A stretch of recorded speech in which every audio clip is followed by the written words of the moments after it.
Hey everybody, welcome to Tim's Vinyl Confessions. I'm Tim Durling. Once again, we are at Matt's place, doing it old school style, kicking it old school, and we've been here before talking about this same band, and I think we've reviewed, on average, I think we've reviewed everything they've put out, just about.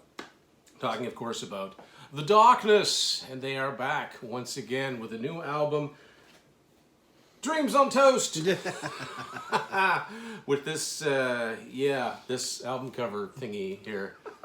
So not a huge fan of the album artwork. Fortunately, we've got more to choose from for album covers. But this seems to be the accepted actual front cover. So you've got the rhythm section on here of Frankie and Rufus, and Rufus is kind of disappearing into the stars there, and Frankie's on his 80s looking cell phone. Oh my goodness, yeah.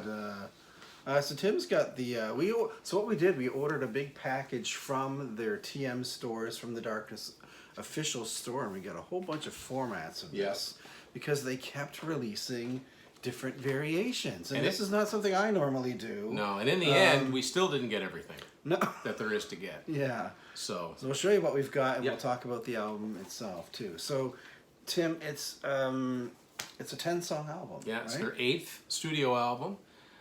Lest anyone think they stopped recording in the mid-2000s, once they came back, they've never stopped. No. And they've been pretty consistent with putting out good albums. So yeah, we each got this with another cover. This one is called Dreams on Toast Live Edition. So it's got the 10 songs on the album proper, as well as 6 live tracks, all from the new album, no older songs. And so recorded live from Rough Trade. So you've got so the thing was, we pre-ordered, or we were thinking about pre-ordering the original album, then they kept coming out with all these different variations. Yeah. Also get this, Dreams on Toast Christmas Edition. And by the way, the writing on there is supposed to be like skywriting. Yes, it's a little blurry. Yeah.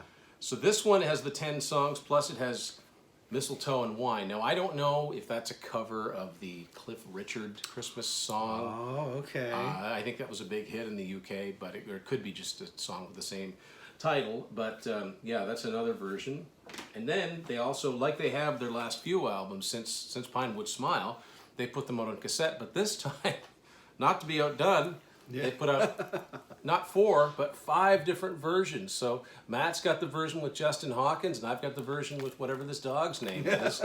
And it doesn't end. It's not just the covers that are different, I guess. No, I was reading online. So if you buy, each of the different variations have a different Christmas song on them. So it's near impossible to get all the variations. There is no one. There is no one version, and you know, it would have been nice if there was at least one CD you could buy that had everything on it. And that's not even all, because there's a digital-only edition which our good friend Mike Ladano from Grab a Stack of Rock picked up and was nice enough to share the tracks with us, with acoustic versions of a lot of the songs on the album, including the original version, the original lyrics to one of the songs on the album. So we'll go through each of the songs on the album, and as they typically do, they've put out songs in advance. Now, I made it a point not to listen to them, I'll be quite honest with you. So what do you remember what the first one was? I want to say I know they The did. Longest Kiss, maybe? I think you're right. There's almost so I looked online, I was even surprised. There's technically 6 singles released off this album. I don't, we're not talking about physical singles anymore, but at least in the UK and on the page there, it shows, The Longest Kiss. I remember I Hate Myself was released as a single. Definitely Rock and Roll Party Cowboy. I think they did an actual video for that one. So 6 out of 10 already have been released as singles. Yeah. So do you want to talk about let's talk about the tracks. Yeah. So Rock and Roll Party Cowboy is a fun rocker. It's on and it's got kind of the lyrical, or the phrasing in the lyrics kind of reminds me of Sharp Dressed Man. Okay. It's like da da da da da, like it's it's this and it's this, and the hook that's repeated is big party, and it's fun. And if you don't like The Darkness, you won't like this album. Yeah. If you do like them, what they do, there's nothing not to like. It's got the breakdown, the 6 string on my back. Yeah. Marshall Stack, and it's very soft rock, big party. It's good. It's good, really good. And I noticed that, I thought that was okay. I think that. No, never mind. I thought they were in a different order, but they're not. Okay. So next up is another one of the singles, "I Hate Myself." This one's got some horns in it. Yes. It's not dependent on them, but in the chorus, up-tempo song. Yeah, really, really fast. Yeah, this is one that they did an interesting kind of video. Oh yeah, this is the one where Justin totally looks different. He's been made up. He's in drag, but not in drag. I'm not really sure there, but he's got a little bit of prosthetics going on. Yeah. In the whole video, he wanted it to be just focused on this face, and you're trying to see the history of the person and the motion in this face. It was very strange because I saw the video not knowing what his whole kind of concept was. Yeah. And the thing is, if you watch it on your phone, you see a certain section, maybe just like his face. If you watch it on like your computer or whatever, you'll see like the whole, like it shows his whole body or whatever. So it's kind of a different thing, but good tune. Yeah, really good song. Really good. Really good. The third one, "Hot on My Tail," is when the darkness kind of veer off a little bit and go into. I mean, it's not a country. Well, I guess it could be. It's pretty old school country sounding musically, and I mean, maybe there's some old country songs about this, but basically, it's about the aftermath of eating too much chili, or, too many beans, and. I mean, it's not explicit, but I mean, if you weren't really paying attention, you might think it was like basically just like a romantic evening gone wrong, but it's gone horribly wrong. Hot on My Tail. Yeah. Then, of course, they follow Hot on My Tail. It's like a suite. Yeah. So Mortal Dread, musically, Mortal Dread, they've had, songs reminiscent of AC/DC different times in their career. This one really sounds like Shoot to Thrill. Oh, yeah. Dun, dun, like... But not, once the singing starts, it's totally different. But this one has got a really catchy chorus, Mortal Dread, big chant vocal. Then, after, before death, until death comes, Mortal Dread, breadcrumbs. But we think this one's about a hangover. Yeah. Basically. And then it kind of a low key, Don't Need Sunshine. This one's a piano based, right? Yep. Yeah. And it kind of ends off side one of the vinyl record. Yeah. So... Don't Need Sunshine. And then side B starts the first single. I think the first thing that was available, "The Longest Kiss." This one's got some. This one's got some real Queen moments in it, with the dun, dun, dun, dun. But not much. Like everything, nothing stays as it is for too long. So this one's cool. This one's got some funny lyrics. I'm working from a comprehensive list. The lyrics are usually on point. They're really, really clever, and most of all, the songs are catchy.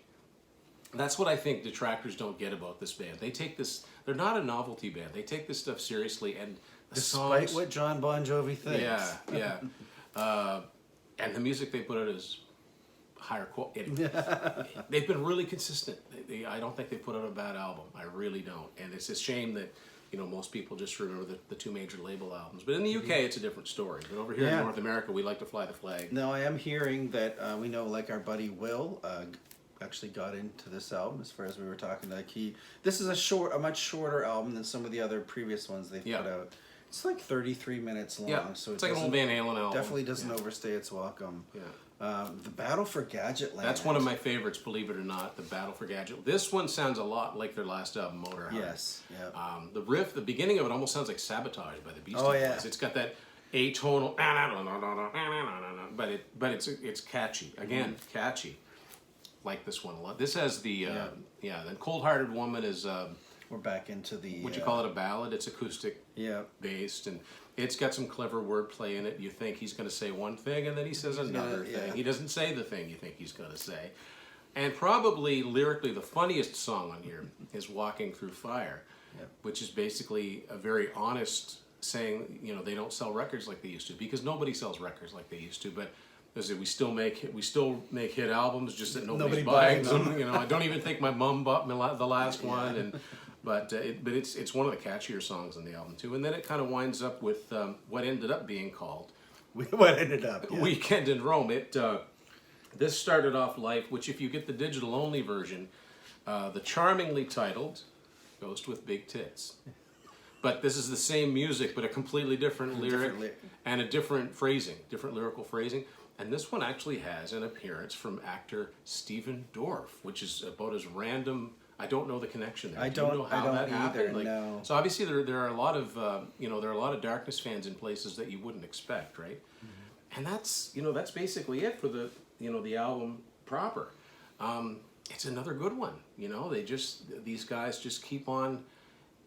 I wish they would. It's just too bad they just don't move. They don't have the label distribution. You kind of got to go through a lot to get the albums, but or they're imports and they're really expensive. And then part of it, and maybe this is why they put up so many variants, because we each bought 4. You bought 5. Yeah, so I in bought total 4. we've got like 9 physical copies. So between the two of us, they sold 9 albums, and that's fine. I don't mind supporting bands that I love because it's worth it. So, Darkness fans, I know you're out there. What do you think of this one? If you haven't got it, please do. Also, we want to talk about this thing that we've got on display here. This has been a long time coming.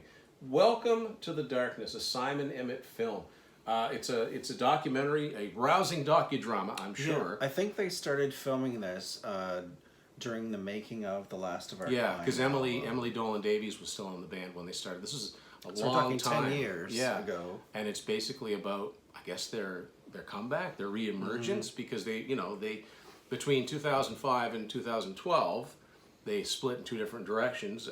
Justin did Hot Leg, and the rest of them did Stone Gods. That's right. Yeah. So, and then they got back together for Hotcakes, and they've been together ever since. So, that's... We haven't watched this yet, but look for an episode for us talking about this documentary. So we're just letting you know that it's finally out if you've been wondering about it. We've kind of forgotten about it. Yeah, I had ordered it so far and back, and then I knew an Amazon package was coming, and I'm like, I'm not expecting an Amazon package. What is this? Yeah, and it finally came out. Right. So there you go. The new album from the Darkness, Dreams on Toast. Check it out. And thank you for watching this edition of Tim's Final Confessions. This is what the album looks like if you're listening to it digitally. It's pretty cool. The plane goes by there. There's the album title. Stood there for a while looking at this, and then I didn't notice, like, why is this changing? And we wait a second, here it comes again. I just thought I'd give everybody a little taste of that. Dreams on Toast. Goodbye now.